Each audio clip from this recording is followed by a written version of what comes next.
mga marami nagtatanong kung totoo nga ba na healthy itong avocado para sa mga buntis. Guys, kung makikita nyo, nahaluan ko siya ng gatas. Okay, alam niyo naman kung anong gatas to, pero hindi ko na siya i-show.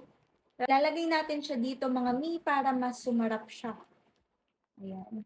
Ano nga ba yung benefits na avocado sa mga buntis at sa baby? Yung benefits na avocado sa mga buntis at sa baby ay meron itong healthy fats.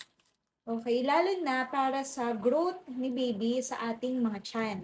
Dahil ang healthy fats na to ay makakatulong para ma-develop talaga yung katawan ng ating mga baby sa tiyan.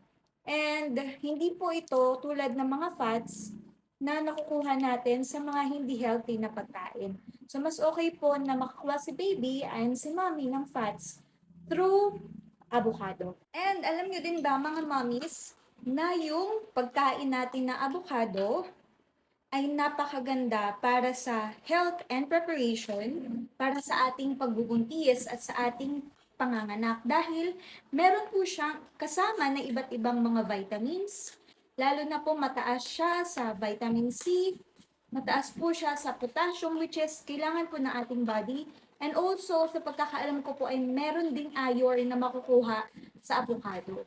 So, napaka-healthy po talaga ng avocado. Kahit nga hindi po buntis ay nire-require na kumain po ng avocado regularly. Kaya, ikaw mommies, lalo na kapag ka ikaw ay nasa first trimester and also third trimester, kailangan mo na po kumain nitong avocado.